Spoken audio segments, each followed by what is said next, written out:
he had the ability to get you guys where you needed to be, to the point where he was literally texting Dave Grohl while you guys were in the studio. I really felt that that was the point where I was going to be able to pass the band off to somebody that had the connections, but there's always a financial aspect, and I think that's what really, uh, unfortunately, things just didn't progress. There were days where you really questioned what the heck you were doing, because you might have a show where you had 500 people and it was a really good vibe, a really good venue. And then you'd go to the next location and you'd have 50. We got a tour offer to go out with 30 Seconds to Mars. And then Damn. we had a tour offer for Volbeat for like a month. And those would have been probably the tours that would have maybe got us to where we wanted to go. But the buy on for those was 100 grand. We were able to get through to Nick. Then you're looking at a price tag of about 50 grand, just to go there and do some demos. And that's not even finalizing the album. What is going on, everybody? Today I'm bringing you a very special video with an old friend. That is the story of my life in the music industry, of how I became an industry plant. There's a lot of discussion on industry plants and how it all works. Is it real? Is it not real? Today we are going to dispel all the myth and mystery about not only how industry plants work, but also how the entire music industry works: touring, record deals, recording, management, etc. The interview that I have today is with my old manager, David Henry, who managed the 3 iterations of my band, which were Happy Accidents, Gorilla Party, and Screams of Silence, taking us on our first tour with Il Nino and Motograder, working all the way up to recording with a Grammy-winning producer named Nick Raskulinecz, who won a Grammy for the album One by One by Foo Fighters. He also produced Rush, Ghost, Deftones, Korn, and many other bands that you would be familiar with in the rock and metal genre. Today we are going to tell that story on how a band from the suburbs was afforded such an opportunity and then lost all of it at the end, and dispersing the band and all going our separate ways. Today is the first time that I've talked to David in depth like this in over 10 years. It was really good for us to reconnect and talk a lot of things over, as the things that we discuss in this podcast are things that we have never talked about before. None of it is premeditated, and it was really therapeutic, honestly, for both of us to be able to meet face to face after all these years and discuss all these things that we never got to talk about in the past that needed to be discussed anyways. So just a quick reminder before we get into the interview that if you're new to the channel and haven't already, make sure to sign up for my free monthly newsletter, where I send you a free written guitar lesson every month, as well as exclusive access to all of my tabs. All you have to do is click the link in the description below, which will take you to the free monthly newsletter tab on my website. Type in your email, and it will be sent to you. Without further ado, I now bring you this interview. This is David Henry. He used to be the manager of my band that went through 3 iteration of name changes, because I don't know why we couldn't make up our mind, but the first Right. Me and David have known each other for, man, probably like at least almost 15 years. It's pretty close to that number. That's crazy, dude. Yeah, for real. Yeah. David came basically to a show that I had. This band called, well, we started out as Happy Accidents, and then it became Gorilla Party, and then it became Screams of Silence. We probably had the most success with it being named under Happy Accidents. I think actually the decline was really when we started changing the band name a bunch of times. That was not a good move. And you did try to talk us, I think, out of that, and we were stupid. So basically, David came to a show that we played when we were like really, really young, just to kind of give you a backstory on, how my life was growing up. Basically, my parents were like super supportive. Some could say overly supportive of my music career as a young lad. And I was already playing gigs when I was like literally 13, 14 years old, like doing like serious gigs, not even like some chump change at the coffee shop, kind of thing. This is like playing with adults and their bands and such. And we happened to play a gig at a pretty legendary venue called the Marquee Theater in where's that, Tempe, Arizona. It's still around. Yep. And David's band, you were in the band Corvus, right? Yeah, at the Yep. time. And you saw us play. And somehow from that, you decided these guys are better than average 14-year-olds. I would like to, That was yeah, go ahead and you can take it from there and we'll just go on. Yeah. So I think a lot of it came from the fact that I knew my music career was basically at its end, and I wanted to be able to take what I've learned from the music industry, which was a little bit, it wasn't a lot, but it was a little that I could pass on to a young group that had a lot of talent. And so when I saw you guys, it just felt like it was the right band to hook up with and really get to know you guys and see how we could see what we could create. And so it was definitely a fun time in my life, but at the same time, it was difficult because that was the complete end of my music career was with you guys. So that sort of hurts still a little bit, but I was gonna it say is what that it is. stings to hear that. Yeah, that's yeah. Well, and you were touring with like some pretty big. I mean, people would know the bands for sure on this. I mean, you were touring with like Mushroom Head and Head PE at one point. Like, Yeah, I know you and weren't in those bands, but you were like opening for them every night. right, yeah, and then Trapped. We were out with them. Yeah, infamous. You're right. The one song that everybody knows, Headstrong. But yeah, so that was fun being out on the road, being able to sort of live my dream.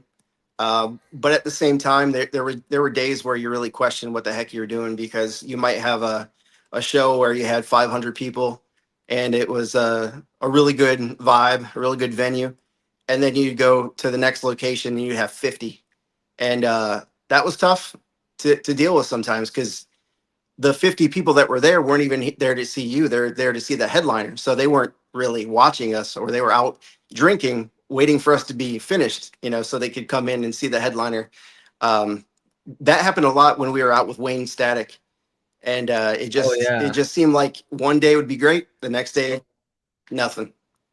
yeah, and it's kind of like that on those B-lister. I'm sure they would hate for me to say that about them, but that's just what it is. On those tours. Because the A-list is like It Metallica. is what it, yeah. Yeah. So, Well, but yeah, go ahead. yeah. Now we did get a tour offer. Um, we got a tour offer to go out with 30 Seconds to Mars. And then Damn. we had a tour offer for Volbeat for like a month.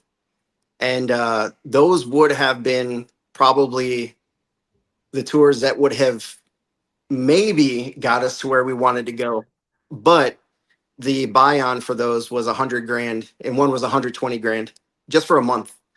So Yeah, that's that insane. that'll kind And of. you touched on that in one of your other videos where um, part of the problem with rock metal are the bands that are staying at the top, the Metallicas of the world that aren't bringing up the next generation.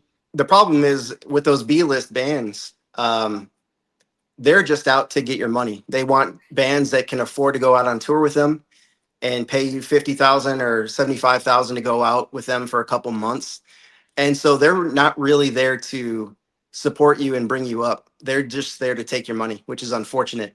So it's those big dogs that aren't taking the time to have a show where they have locals open up for them. It's always somebody that's out on tour with them, um, that's connected to a record label. And so that's really unfortunate because if you're playing a local show for a lot of bands, if you're doing the pay to play and you're supposed to sell 50 tickets, and you only sell 50% of those tickets. So you sold 25. A percentage of those people aren't going to show up. They just bought the tickets to be nice to you. And then the rest of them are typically friends and family. So now you have four bands that might bring in 25 people. 25 people are there to see you that are friends and family. Everybody else is friends and family with the other bands. Nobody's there to actually hear your band and support your band and like tell other people about your band. So the local scene, it's really hard to make a name for yourself because everybody's looking out for their best interest and trying to make a name for themselves. So they could care less, trying to get people to your show. And that's where those big guys got to come in and find the talent and then give them a stage to showcase what they can do. And not everybody's going to have it, but to give them that ability to at least get out there in front of people is a huge step there's just a huge gap, Yeah. unfortunately.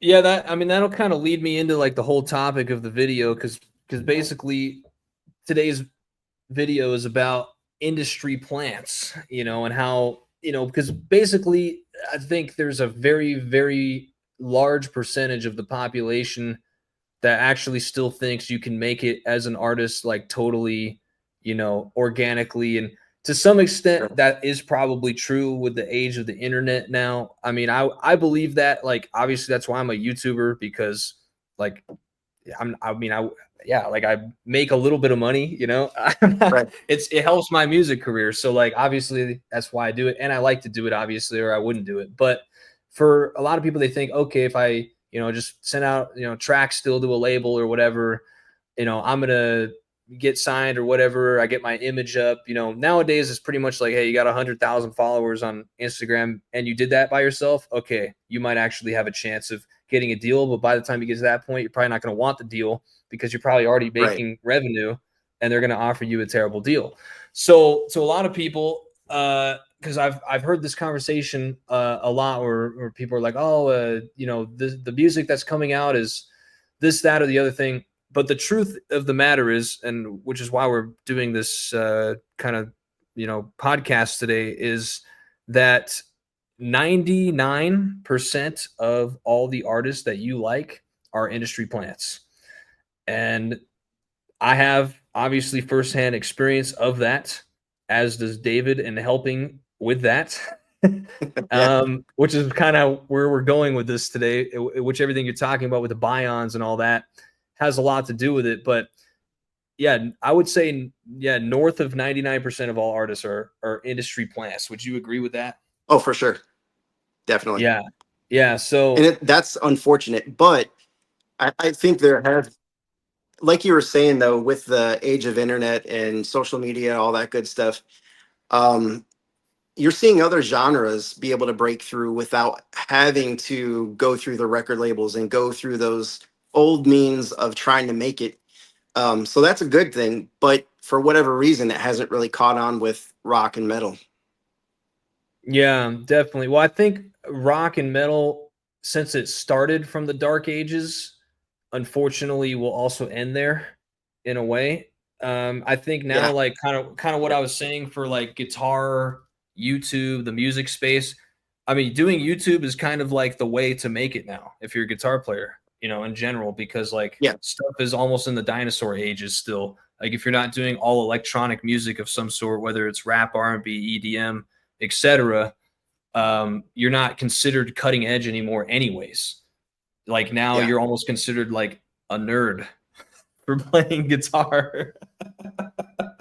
yeah. So yeah. So let's talk more about the buy-on kind of stuff. Well, let's back up a little bit. So you found us when we were like 14. I Yeah. think Jared was the oldest. He was like 15. Yeah. What was going through your mind at that point? Yeah, like I said earlier, the main focus was to try to get you guys, well, number one, provide my knowledge that I had of the music industry, so you weren't going into it blind. And then the second piece was to get you to a level where I could pass you off to somebody that had those connections and were would be able to get you to that next level. So it's always a matter of trying to level up.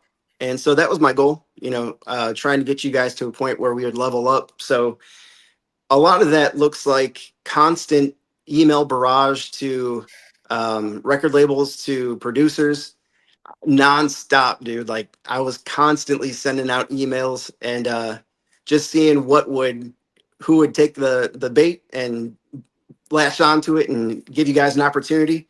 Um, and that started sort of small. We went to see Snot that one time, and then after that, I was like, I should contact Mikey Doling. And Mikey Doling came to your house, and he wanted to record with you guys, but I'm like, you know what, we could probably do better than that. And so I was still searching around, and then came across, and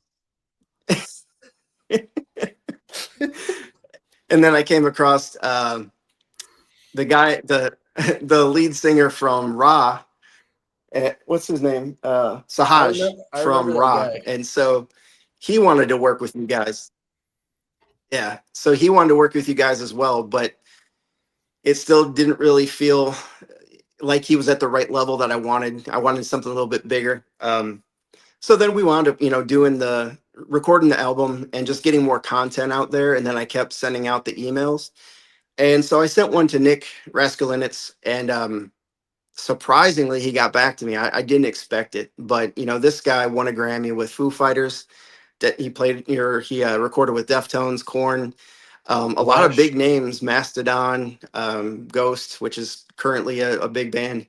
So he had, yeah, Rush, yeah. So he had the ability to get you guys where you needed to be, to the point where he was literally texting Dave Grohl while you guys were in the studio. And then he got us tickets to he texted the Deftones drummer, and the Deftones drummer gave us tickets at one of the festivals in Phoenix. And so I really felt that that was the point where I was going to be able to pass the band off to somebody that had the connections, but there's always a financial aspect, and I think that's what really, uh, unfortunately, things just didn't progress.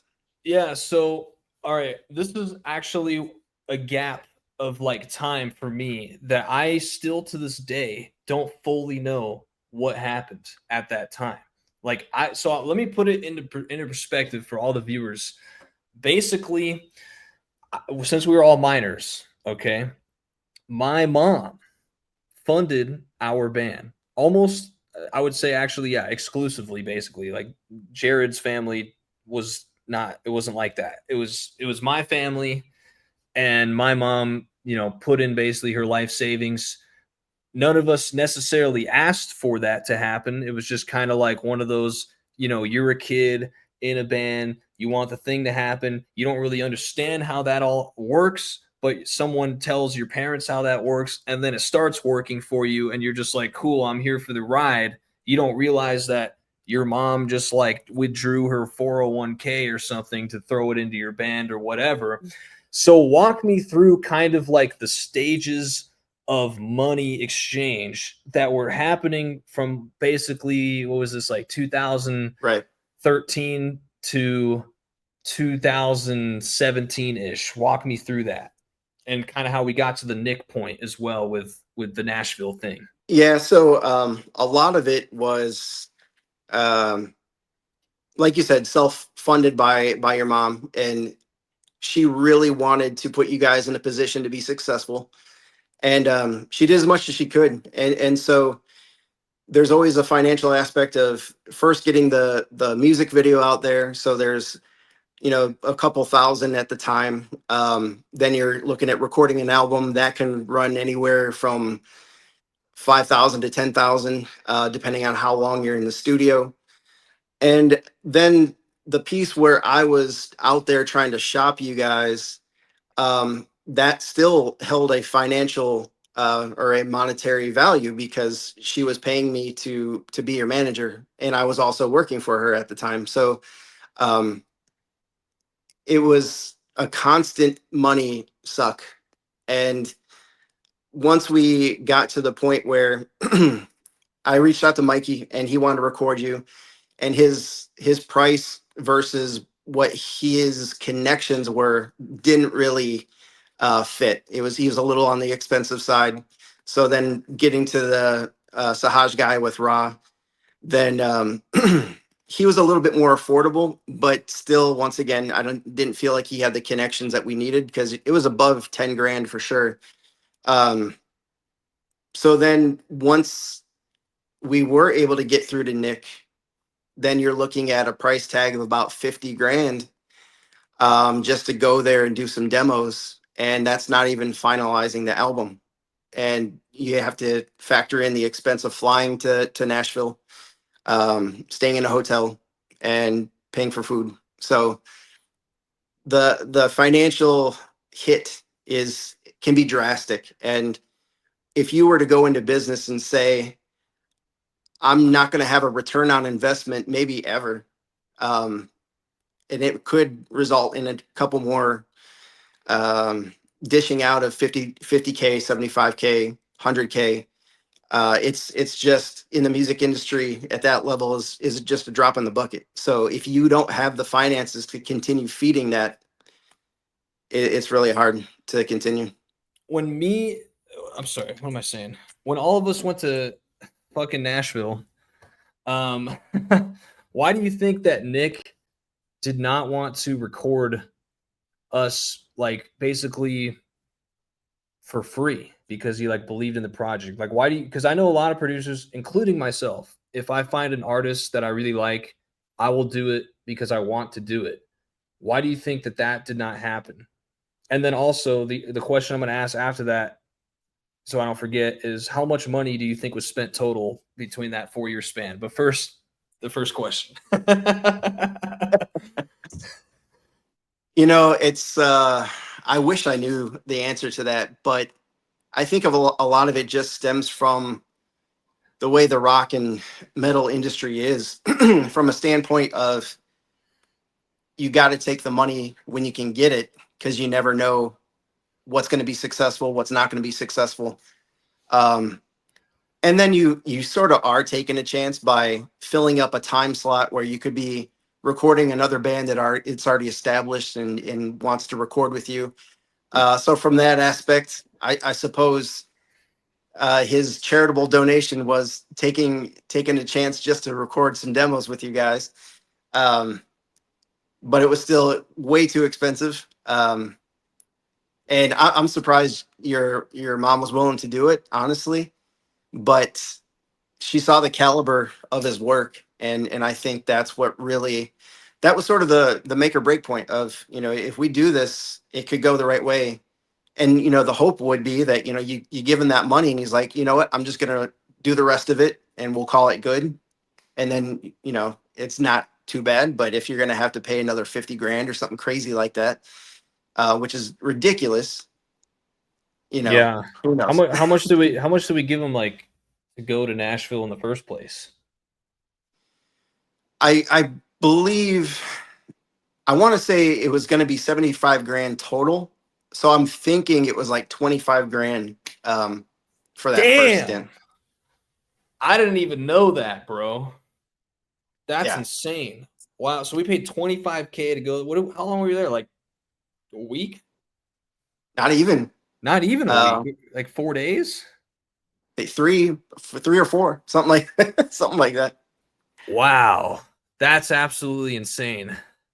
Yeah. What Yeah. is so? How much money do you think was spent like in that entire span that you managed us? Total for everything, including your services. Man, I would say it's probably close to 100, 100K 100,000. Yeah. within 4 years. Was it four Yeah. years? A little less It's like than 3 years. Yeah, maybe it's yeah. three. Wow, 100K in 3 years. Yeah, because remember we had didn't we have another management company? Remember when we all went out to LA together and then we were like on the beach for a week or whatever, and then that guy wanted like 100K too, didn't he? So that was the dude from Raw. Um, and yeah, he was wanting way too much for it wasn't 100K, but it was still pricey, and he didn't have the pedigree of Nick. So So did it any of the didn't make guys that sense. ever like approached us on that actually get any bands signed other than Nick? Probably. Not that I, not that I'm aware of. Like Mikey Doling, he had a band that I remember he was really like hip on, but I don't remember ever hearing about them anywhere. Well, I think in that situation, it's if this person is feeding me money regularly, I'm going to talk about them. And he didn't really have a pull. You know, he didn't have connections to that next level of bands or producers. So in his mind, he's shopping them, but he's not really shopping them. He's just telling Yeah. friends about them and or bragging about them when really once the money stops, then it's sort of just like, well, you're no good to me anymore. Yeah, well, it's interesting you say that because after having lived in LA and actually worked there and met all those people, I will say that the impression that those people had on me as a kid was like vastly changed when I moved to that city and actually met all those people because someone like Mikey Doling would have been somebody that I just met down the street. Like Yeah, that isn't really, no offense to him because I like that band, but it's like literally not doing really hardly anything right. versus like I literally, so like this will put it into perspective. I literally had a mentor of mine that produced Dear Mama, and he doesn't even talk about it like casually. Really. No fucks. Yeah, straight up. Like told me the whole like because one time this is how this happened. This is why this puts it into perspective versus someone that talks a lot of shit like Mikey Doling versus someone that's done the thing, still doing it, doesn't even care to tell you about it. Because this guy, uh, he'd come to the studio like all the time, and I'd see him wearing a new watch like every time and different shoes every time. But he just looked like a normal guy. So so finally, like, and I could never really find a lot of info about him like online. I saw a couple things and I'm like, oh, he's done stuff. But then I was like, hey man, like, what have you like really like worked on? I just want to know. Like it's hard to find. And he just starts like subtly, like you could tell he like doesn't want to really answer this question because he's a pretty humble dude. But he's like, I did Dear Mama back in the day. I was like, you mean like Tupac? He's like, yeah, that one. And he's like, and I did he's like, and after this, I'm going to a session with the chain smokers and Marshmallow. And Holy crap. I was like, fuck you, dude. I was like, that's the kind of stuff where like if you meet a guy like that, he might actually be able to help you. And even then though, like, because this is Yeah, what because I learned. Yeah, go ahead. yeah. Well, I was just gonna say, he's not bragging because that's his profession. The other guys, they're just out there still trying to be relevant or still trying to somehow make a name for themselves through somebody else while taking the money from those people. So yeah, that was all I was gonna say about that. Yeah, so um okay, so let's back up a step here because the Nashville thing was kind of like the make or break moment that collapsed the entire band. Like that was like we had a good 3-year run, all three of us in the band, and let's talk about a couple things like that we did before that in terms of the industry plant stuff to see what I just want to know what your perspective was at the time. So like basically you getting us on our first tour, was that even worth it? Like how much did we pay for that? What was everything involved with that? And what was the tour? That was with Motor Grader. Um, so that is the band that what's his Wait, face what from about Five Finger Death Punch. what about Il Nino though? They were Oh, I they were the forgot they were on that headliner. too. No, That's dude. like Motor Grader was supposed to be the headliner, but El Nino was what? bigger still. Yeah, seriously. Oh, okay. Oh, I Yeah, forgot about this. What wasn't this like?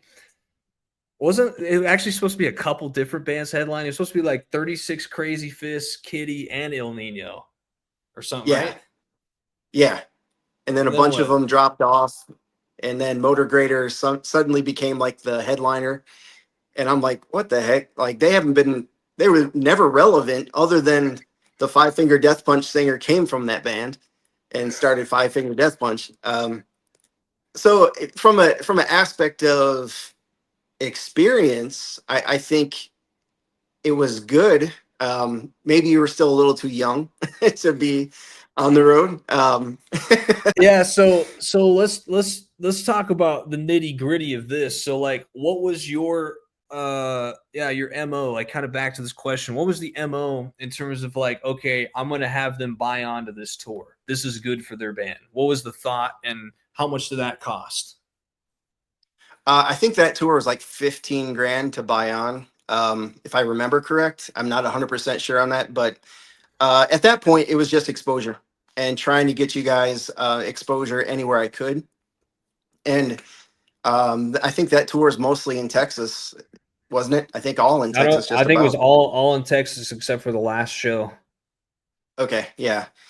So it's getting you out of your state and getting you exposure to other places. And it's for me, it wasn't even all about what's going to come from this, but more having that experience and understanding what goes into it, because a lot of people have this glorified view of what it's going to be like to be out on tour. And it was a short stint. It was to give you a little taste of what reality is going to be. And also to see some of those knuckleheads that were still out there thinking they were going to make it and touring it with these low level bands, um, and hopefully not having a bad influence on you. There's an age demographic there where it's like, okay, you're still doing this. What is the thought behind that? And is it reality, or is it something where it's like, is there a certain age you get to in this thing where it's like you should quit and just call it a day? For me, once I got into my 30s, um, the reality of it's going to take another probably 5 years to really continue to build what we had in Corvus, and we weren't really making that much traction to begin with. And it wasn't fun being out on tour. I had to leave my job, and thankfully, I was paid to manage the band and run all their social media and do the booking. So I was getting paid from that aspect. But when you have a marriage, when you have relationships, that really is tough to continue doing that unless you are receiving money from a relative on a monthly basis and you can just sort of blow money. um Would you say that it's not they were feasible. also like an industry plant band as well? Yeah, I guess at a level. Like, so everybody that's buying onto these tours, where do they get the money? Like, because we know where we got the money, but where did they, like, them, that band, or I don't Yeah, know. I'm not gonna say the other one again. right. I do think it is some people are using their inheritance. Some people are receiving money from rich family members. It's not because they're working hard to be Yeah. out there on the road. You're never going to make enough money on the road to pay for being on the road and buying onto the tours, because like when I was in Corvus, when we were playing at the Whiskey in LA, um, they took, I think it was like 35% of our sales, and Whoa. we barely sold anything to begin with. So you're not making money from your album sales or merch sales. It's just not enough to sustain that. So there has to be a factor in there, and nobody's willing to give that up and really tell the details of how they're getting that money. But Yeah. there's somebody back there funding it for sure. Yeah. So in terms of like our band and all of this, let's talk about something that's a little bit more touchy now. Now, before I even mention his name, I have not talked to him in over 10 years. So at this point, I guess it does not matter in a sense. But there was a discussion many, many times throughout the years of replacing one of our band members, you know, that being Yeah. Jared, obviously, uh, for multitudes of reasons. And it was always kind of like in the back. He never knew about it. And obviously we actually never replaced him because I think I was usually advocating, actually. I think I was the one advocating for him then. I think Yeah. everyone else was Yeah. like, can him. And I was the only one that was like, nah, man, he's a good bass player. I want to keep him. And we're friends, blah, blah, Yeah. blah. Um, can you kind of speak on that? Like, because I think a lot of people, you know, want to know about that kind of shit. Yeah. So I would say the first thing was their family was not contributing whatsoever, and so from that standpoint, you need another member that's going to be able to provide some type of financial push for the band, and they weren't providing that. Second was the weight factor. He was a bigger guy and didn't quite have the look that you had. And that unfortunately plays a factor in the music industry. And so at that time, the only this thing that this was is really before, and for people watching, this is like before people like Jelly Roll, you know, got right, right, right. Lizzo and Jelly Roll were not out yet. Right. So unfortunately, it plays a factor, but his talent was enough to sort of keep him around because it was a good fit. Like you guys had a good chemistry when it came to the two of you. But the selling point of the band was you and Dimitri. You know, having brothers that are young um, and talented, good-looking guys that can hopefully go further in the music industry. You sort of need that third piece that is of that same ilk that can have the same look and not have one oddball as well. Stage presence is as well as a factor. So Yeah, and he stage didn't really have presence was that. always difficult for him. He got better as time went on, but it never got to a place where it was like, oh yeah, he's even though he's a bigger dude, you know, he's so charismatic that it doesn't matter. Everybody loves him. It never really got to that point. Now, did Nick ever say anything about replacing him in Nashville? I feel like that's where that, I can't remember, but I want to say that that was a topic then. Um, he and I talked about it, several things. I don't think he really cared for me, to be honest Yeah, I with was you. gonna say you guys Um, didn't get along like from the get go. yeah, it just wasn't. I don't know. I think he saw me as somebody that was in the way of sort of. I was trying to shield you guys from him taking advantage, and I do feel like there was a part of him that was trying to take advantage. And although once again he had the connections, and so I was a little standoffish with him. He was sort of standoffish with me. He offered me to go smoke a joint with him. I'm like, no, I'm good, and that I think pissed him Nah, off even more. Um, that would have done it. so, but yeah, I think we did have yeah, we had some conversations about the band and what it's going to look like moving forward. So yeah, there were some conversations about band members and what would need to happen. So we get to Nashville, and what is it like? It's like literally like a day one, isn't it? That he like phones Dave Grohl in the studio, like literally Yeah, like day seriously, you one. guys were just you were warming up and you were playing Deftones, just warming up, and he took a video and he sent that to Dave Grohl. And when he actually showed me his phone, I about shit a brick. Like I that was the craziest thing. Like So yeah, so at that point, I remember you when we were driving back to the hotel, you actually told us about it. You're like, "Yo, keep this under taps. I'm not going to make a big deal about it, but this did happen." We were all kind of thinking right, like, "This is our moment." And then the next day, right, he proceeded with like the Deftones. He's like, "Oh, you guys like Deftones?" And at the time, it was like, you know, my favorite band, basically. He's like, "Oh, dude, yeah, check it out. I'm gonna send Stefan and Abe your music, blah blah blah." And then they got us like the tickets to Lincoln Park, and and all of that stuff. So like at that moment with the because I feel like also at this time tensions were kind of high in the band. Like things were pretty rocky between all four of us. And at the time too, it was like it wasn't just three people in the band. Like you were basically in the band as well. Yeah. So like the four of us, I feel like all were at each other's throats a little bit at that time. It got worse after the fact.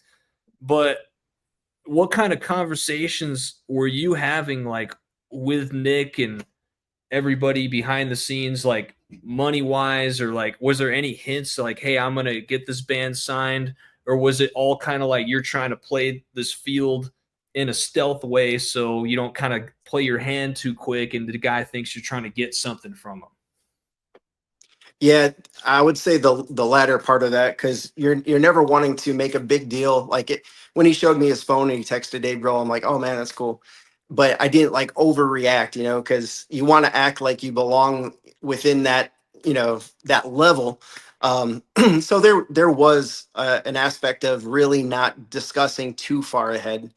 Now, when it came to your mom and I talking about the band, um, once again, you guys were young, and for whatever reason, you were all having a really hard time writing new material, and we needed new material to take to the recording studio. So that was me. I was getting extremely frustrated at that point, because I felt like the ride that you guys were on. It seemed way too easy to get that far that quick. And I'm not saying we got super far, but we got to a person that could get us far. Where you guys were sort of nonchalant about it, and like, you know, we'll continue to be popular or get more popular, and we don't necessarily need him.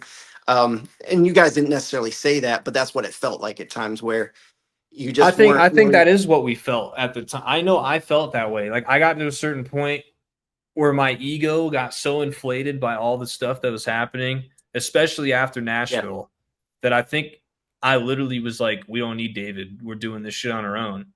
And I yeah. have literally to this day like no idea how that thought went into my brain, because it's like every single thing that happened was you're doing. So like how the fuck Well, I mean, I think when somebody's constantly trying to like tell you, no, you shouldn't do that, you shouldn't do that, at some point you're going to be like, I screw this dude. Like I don't want to listen to him anymore. I have my own ideas of where we need to go. And that's just, once again, maturity and growing as a person, and finding, like, throughout the entire process. I never once tried to take advantage of anybody in that situation. I respected both of your parents quite a bit. And I think that my heart was always trying to get you guys to a level where I, like I said, could pass you off. But I would be able to say I was connected to that band. My career had some value. And that's all I was looking for. Yeah. Um, Yeah, so it's so hard. yeah. No, that makes sense. So okay, a couple more things because then I want to get to like the demise of it all basically. Um would you say that, well, I guess how would you say, the attitude of all three of us dynamically started versus like when that started changing and kind of on its way out? Like, where do you feel like that change kind of occurred? Because I feel like we started off really innocent and quickly, like, at least I know for me personally, felt almost like an adult in a grown person's world at a certain point dealing with all of this. Like, so, like, for me, I'll be honest, like, until like pretty much when I Yeah. reconnected with my brother, I actually blocked like most of this stuff out of my memory until he like would bring stuff up where he's like, "Oh yeah, you remember us doing this?" And I like literally could not remember. Like I'd be like, "You have to like tell me." And then it would slowly start coming back. So from your perspective, like what were the angles and the dynamics of that from the start to the end? Yeah, from the start, it was very apparent that you were the cog in that wheel. So you were really the music writer, and you were making things go. And so I think Dimitri was, he was back there. He was solid. He was a solid drummer, but from a, I think, a musical standpoint, he did have a little bit of influence with the type of beats he was creating. But from a music standpoint, you were the driver. So he sort of sat back and didn't really have a voice. But as he became more confident, he wanted to use his voice and say, "Hey, I don't want to do that," or "I we should do something different."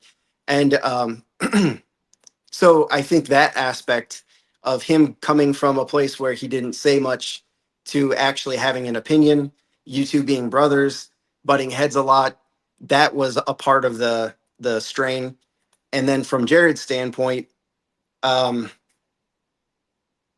sometimes he'd just be a bump on a log, and like you'd be waiting for him to do something more and provide more to the song or to the band, and it just wouldn't happen. So then there'd be frustration from Dimitri, yourself, and myself to Jared, like not doing anything. And then there's the frustration of me not being able to get you guys to work cohesively to realize the opportunity that was in front of you.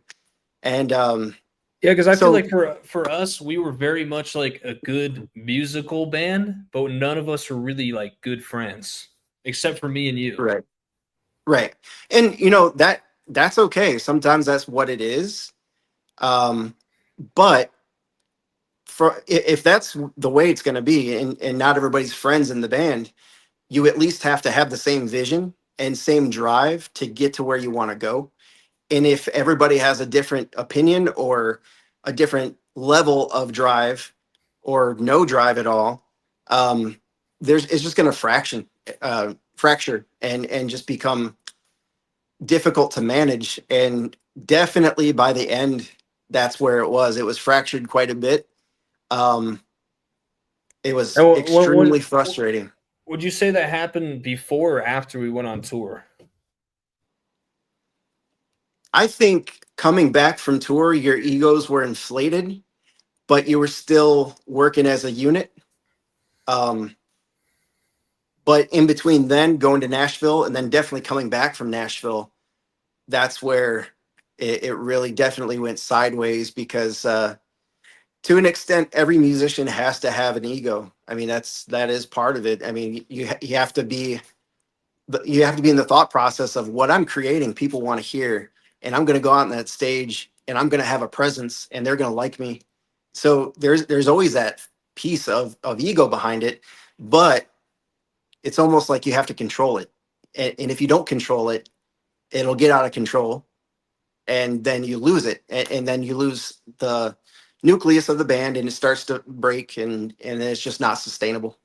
Yeah. So in terms of like we came back from Nashville and we owed Nick like a bunch of money. Is that right? Pretty much. Yeah. Like so we Well, already yeah. paid To him a go, bunch we and were then supposed to go back. yeah, Yeah. go ahead. So we were supposed to go back like within a month's time and actually finish all the recording. Um, and I think that was another 50 grand to go back and actually do the polished recording. So we had the rough tracks. We were going to go back, do a lot of cleanup, do a lot of additional parts over top of the lead and whatnot. So that was the plan, and it just never really came to fruition. And that's where things just really fell apart. Yeah, because I would definitely say at that time I had like no idea what was going on. Even when we were in Nashville, I didn't really understand what we were doing. Like I knew we were playing through the songs, and I was just like, okay, he's just going and like saying this is good, that's good, blah blah blah, smoking a bunch of weed in between the sessions, and then calling it a day, and we go home, and then like, and then we just went back, and it was like, oh, that was the record. Like I didn't realize that we were doing the album then.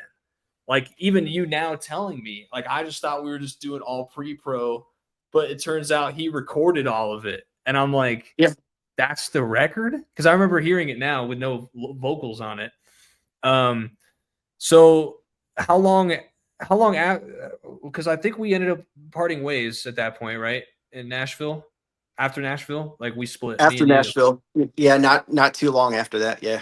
Yeah, we had like a pretty big falling out, and then you came back after that. But when you came back, I don't. How many months would you say that transpired after that?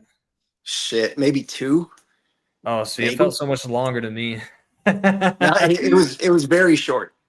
Okay, so you came back, and then I could feel a difference when you came back. It felt like things were over anyways, but we were gonna try to like repair it, but there's no point.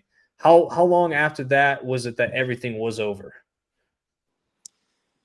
Um, I think you make a good point by saying when I came back into it with you guys, it never felt the same, and you guys still weren't really working cohesively to actually write new material. There were a lot of ideas, but I felt like there was a lot of unfinished progressions of songs, and so you would start with something pretty strong, and then it would sort of tail off. And I just think that's because you guys weren't really pushing yourselves hard to actually sit down and work and rehearse the music. Yeah, and I had a girlfriend that was like consuming my life at that age.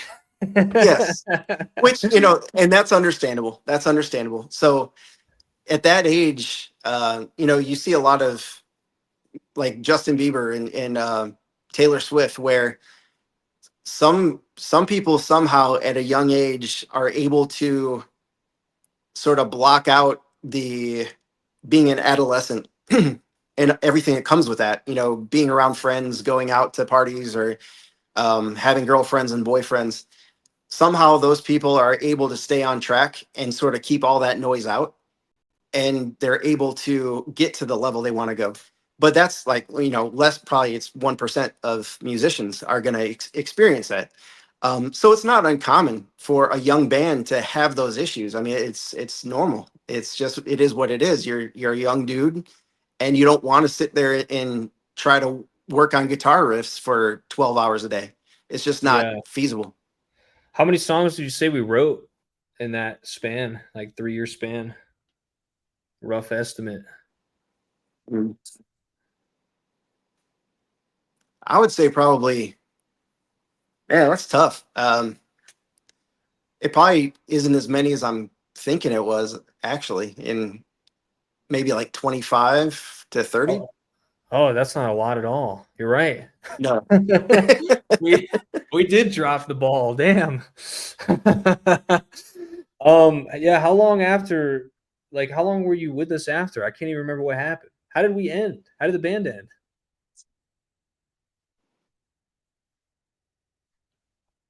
I don't, all I remember is um, finally saying that I was done, and the severe depression that came after that. And that's it. It's in reality. I was so um, just heartbroken that my music career never amounted to anything. And so I don't even really remember what led to it. All I remember is the aftermath of how broken I was for probably a good 2 years trying to figure out what the hell I wanted to do with my life. Because at that point, my focus since high school was music. Whether it was playing in, um, I was in the Marine Corps band right after high school, and then I taught for several years. I was a percussion instructor, and then toured with some bands. And so it was always a part of my life, and it was what I thought was my identity. And that's all I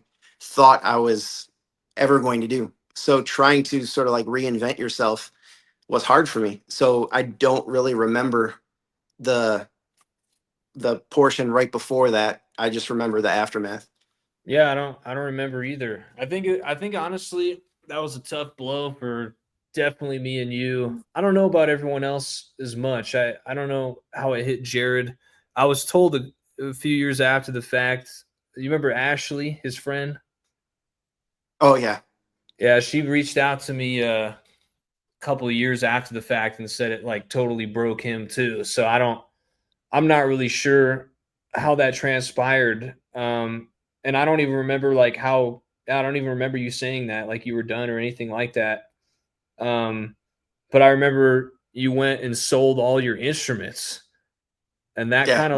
that kind of fucked with me, man. To be honest, like at the time, like I felt like I did that because all the shit that happened. Like I felt like it was actually like my fault because it was basically my band. So everything that happened was like I literally like when I saw you selling your drums, I'm like, I fucking did that to that guy. You know what I mean? And like that sat with me for Yeah. a long time. Even if that's not true, Right. like that sat with me for a long time, bro. You know? Yeah. Well, I appreciate you saying that, and but it wasn't any of your fault in that scenario. That's just life, man. It didn't work. It didn't work out for But me. you're still not playing to this day. No, I so like I was saying through the grief process, I couldn't be in both worlds. I had to completely cut it off so I could reinvent myself and figure out what the hell I wanted to do with my life. And so thankfully, um, that led to some really good jobs, and I wound up making a lot more money than I ever expected. And my career sort of took off from there. But what I will say is that I'm in a leadership role with the company I'm currently working for. I was in a leadership role in my previous job.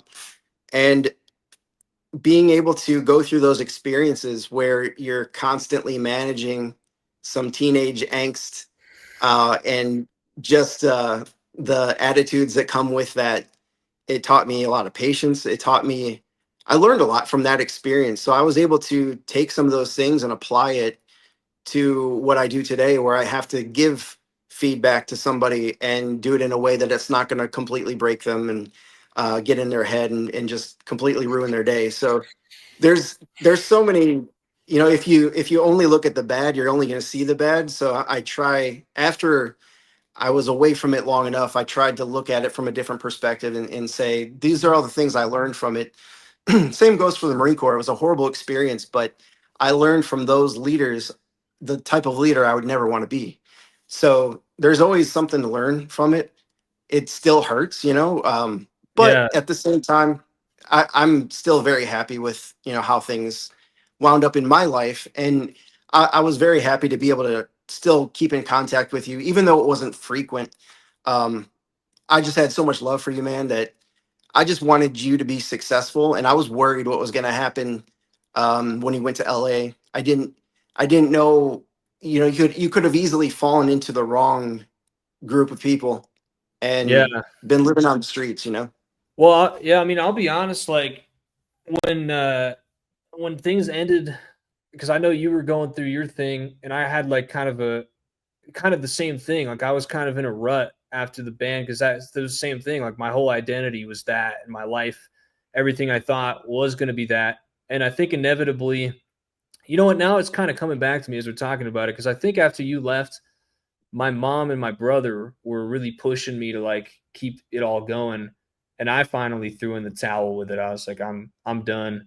And my dad is actually the one that prompted me to go to LA and do all of that because he could see that thoroughly I was in a rut. He's like, if you literally Yeah. don't make up your mind with like at this point in your life, you might end up basically a loser. You didn't say that, but like that was basically the implication in hindsight. It's like because I was doing like bad stuff, I was like out partying every night, like literally I was like living at my friend's house at one point because I was just in like a really dark place, man.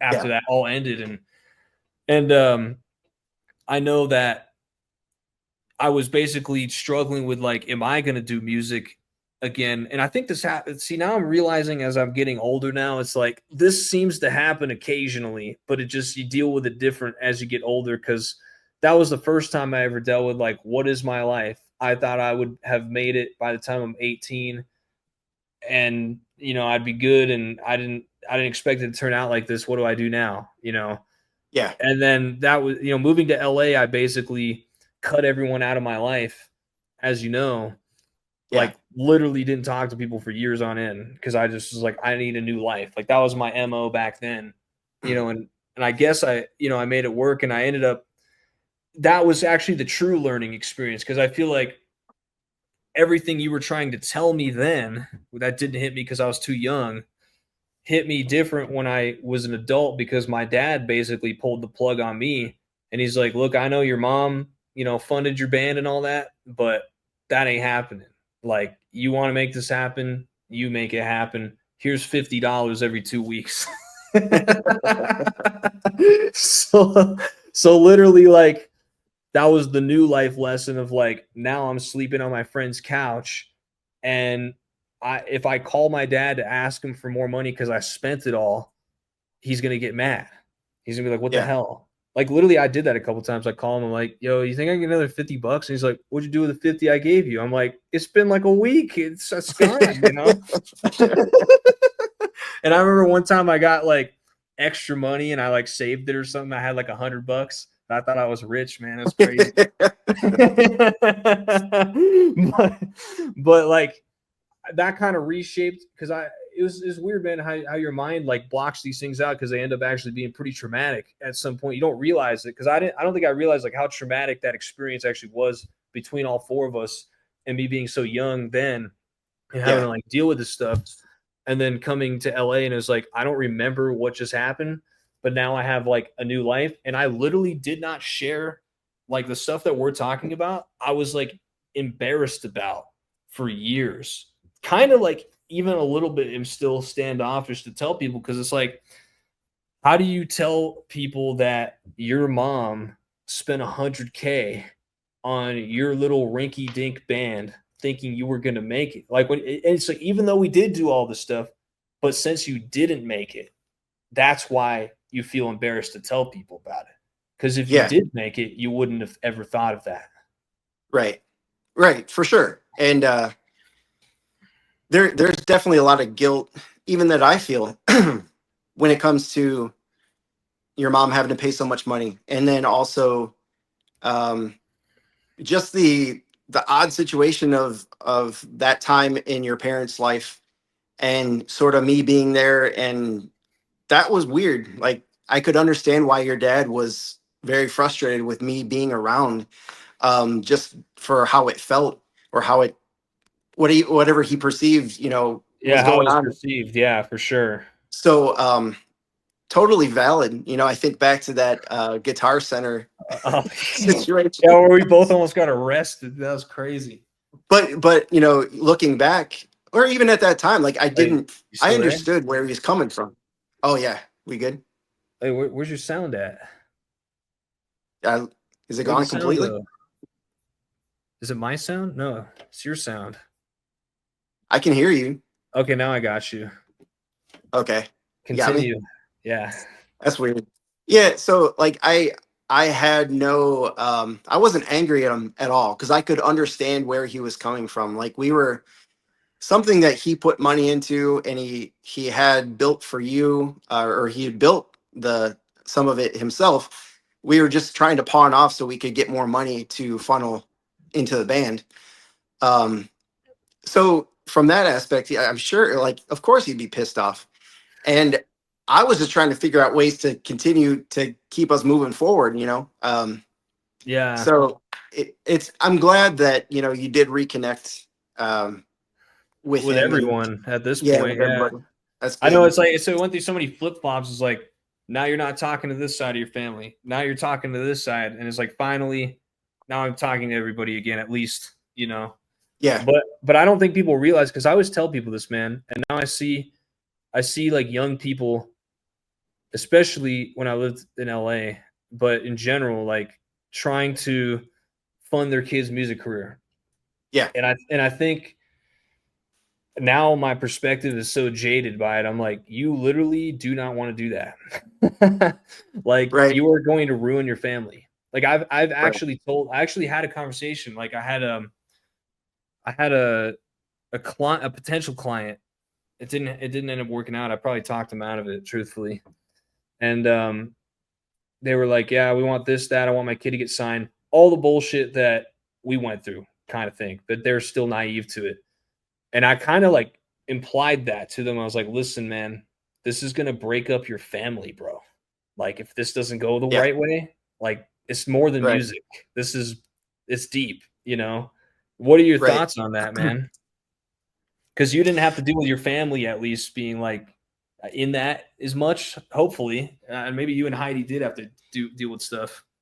Well, you know, when I was in Corvus, a lot of that was funded by the singer's father. And so from that aspect, it wasn't money out of my pocket. So no, it wasn't an impact on us financially. And then with your situation and your band, um, I always felt extremely bad being a part of that equation that sort of, I know there are other things going on between your mom and dad that weren't about the band, but that was another catalyst to sort of push them apart. And so I can't help but feel guilty that I was part of that equation in that whole situation. So um, it is very difficult. And I don't think you guys realize how much time and energy your parents had put in originally. And then your mom having to work as hard as she was constantly just to try to keep the funding going. And so the mental strain that comes with that, I'm sure, is extremely difficult. And you want your kids to be successful, so you want to be able to do everything you can. But what's the cutoff? You know, how far are you going to let it go? And those are some of the conversations that your mom and I had in regards to the lack of drive that we both saw. Excuse me, that we were both seeing from the band in general, where you guys just weren't pushing yourselves to write quality music and really focus. Um, so at that point, you know, she has to make a decision to say, I can't keep doing this. I can't keep dropping money into this. Because, like I said earlier, if you're going to start a business and you have a business partner and you're saying, okay, how much are you going to put in? I'm going to put in this much. And then you say, okay, what's the expected return on investment? And they're like, well, you're not going to make a return on investment. And they're like, well, what are we doing this for? Um, that would be a very tough sell to anybody to say you could spend 200 grand, 300 grand and get absolutely nowhere other than having an experience.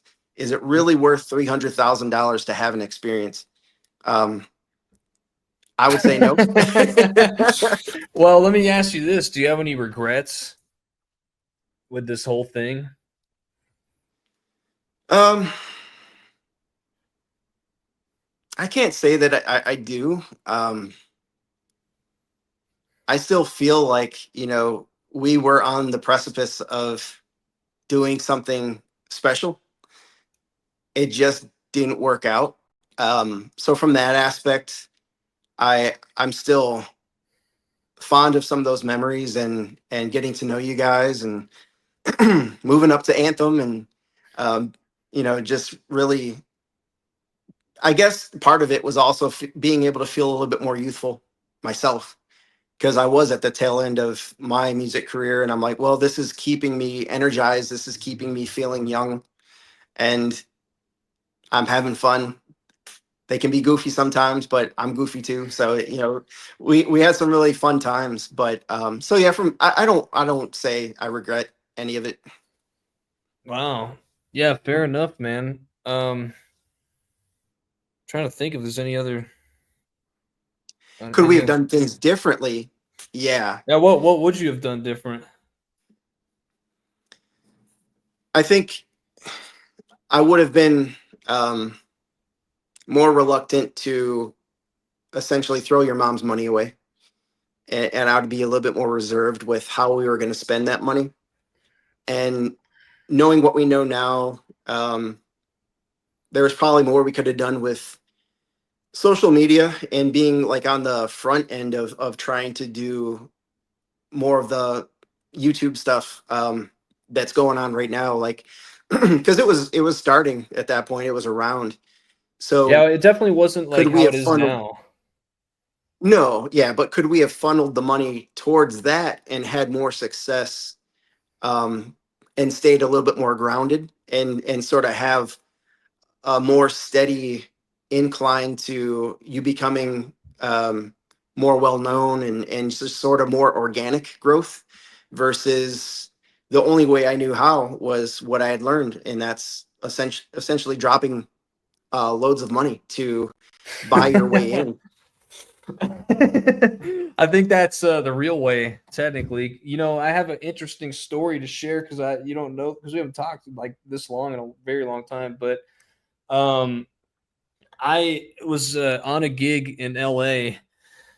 Actually, we were driving up to San Francisco, and I just met this dude. He's like the same age as me. We literally just met like that night. So we're getting to know each other because we're gonna be, you know, working together for the weekend up in San Fran at this really weird exclusive place that has a, it's called the Bohemian Club. Very weird place. But so yeah, it was like politicians got your number kind of place, you know. But so anyways, we're talking in the on the drive up. It's a long drive. I still didn't have my driver's license, so he had to drive the whole thing. And he's like, he's telling me about projects he's worked on. He's telling me about a couple tours he's done, and he's lived in LA his whole life, so he's from there. So obviously, he had way more, you know, exposure to those opportunities, unlike most people. Yeah. And he's like, "Yeah, you know who Billie Eilish is?" And I'm like, at the time, she had not. It was she had not put Yeah. out that album yet that blew her up, and I was like, "Nah, man, I never heard of that person." And you know, yeah, saying that now, it's like what? But at the time, I was like, I don't know who that is. He's like, yeah, check it out, man. I produced this song for her called Ocean Eyes. And this ended No up shit. being, yeah, literally. And he's like, this ended up being her first single. And you know, basically what happened is she was a dancer and she wanted a song, but all the stuff was copyrighted. So I just had her sing over this beat that I made and mixed it, blah, blah, blah. And then the song blew up overnight. And now she's Right. famous, like literally overnight. Wow. So he's like, I went on tour with her and her brother. Me and her brother and her all used to be in a band together, blah, blah, blah. And then I got sick on tour and they kicked me off the tour and got rid of all my production credits. So Damn. now, so now he's on this gig with me going to San Fran.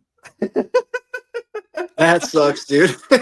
Yeah. So like, that's the kind of Damn. stuff where I'm like, yeah, I don't really know of any stories where someone was not an industry plant because even for her, like her parents were in West Hollywood. They're all from LA and Yeah. like paid for her career. So do you feel like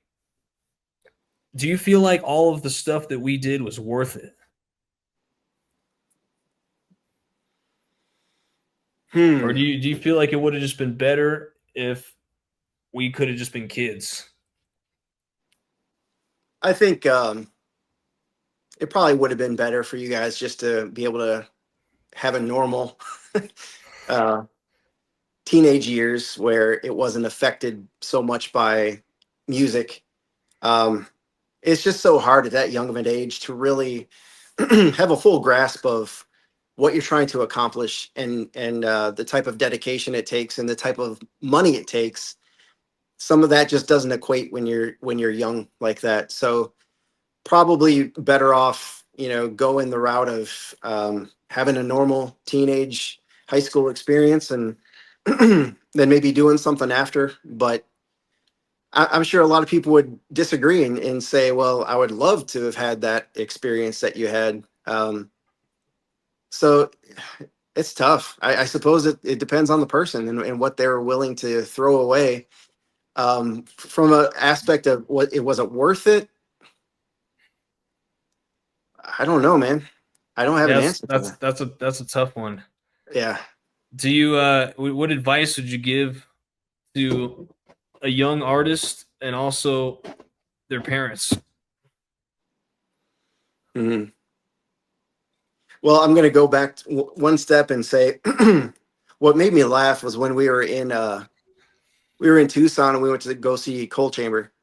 And I don't know if you remember, but Dez was talking to you guys about um, what you have to do first is be able to sell out a venue in your hometown. And once you're able to do that, then you can start to build from there. I I'm still like, had a dude, touch, yeah. yeah, I'm like, come on, dude, that hasn't been since the '90s, early '90s. Like, come on, that's not going to happen. So, you know, I think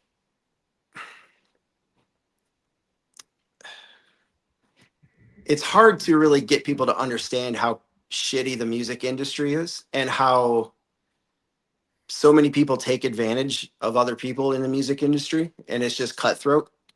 Um, so I think maybe just talking about that more and having even more education in what other bands have done to get where they are, the type of money that it's taken. Finding that information can be really hard, and getting that information from somebody that's been successful is extremely hard. But maybe just taking a slower approach and being more thoughtful about the decisions that each step that you're going to make. And if things aren't going the right way, pull it back a little bit and don't keep Yeah. pressing the pedal down. How did, speaking of Cold Chamber and like Il Nino and all of them, like how did those bands view us at the time? Because I mean that was a band that like you already had rapport with, and like they literally were like on their tour bus, and like I know Dez wasn't a fan of that. He was very much showing that he did not like that we were on the bus. But how did everyone view that? You know, was there like respect there, or did everyone view us as just like a bunch of kids? And did they not respect you for that, or was it different? Well, the relationship I had with Mikey Cox from Cold Chamber, we met on tour, and we connected pretty quickly, and I really enjoyed hanging out with him. So continuing that relationship, he gave us that, brought us to that show and showed us on the tour bus and all that good stuff, talked to us afterwards. So that relationship for me was special because that's somebody I watched when I was a teenager and sort in some ways emulated his style. He was just a really hard, like, he's a basher essentially. And I sort of adapted that same style. And so I was excited to show him a band that I believed in. And coming from that, I sort of was that new metal genre of that. That's the type of music I listened to. And you guys had that similar sound. So I knew some of these guys would connect with that. And I do think they saw the talent there. So I don't think they definitely didn't put you guys down in any way. They saw the potential, but they also know that this could go nowhere because I mean it's very rare that a band can make it far. So they didn't really give a lot of support, other than Mikey and he got me to his brother. His brother did music videos in LA, and he wanted to do a music video with you guys, and that was a we were close to doing that, but once again financially it just didn't make sense, and it felt like it was just throwing money away. And unfortunately, that burnt my bridge with Mikey. Like after that happened, like he cut me off completely Oh, and never talked really? to me again. Yeah, yeah, Whoa. What, but just over not wanting to pay for a video? yeah. Because What he the felt like heck? he felt like I did his brother wrong. Which But um, was it, how close did this get? Like, I mean, were we like about to fly out? I don't even remember that. Were we about to fly out there? Or? we were just going to drive out there and shoot a video out there for maybe 1 or 2 days. And I think I can't remember the price he was asking, but it just seemed high for because I looked at some of his videos that he had done, and it wasn't anything special. And it's not like he had a name in the industry, so Yeah. there wasn't much value in it.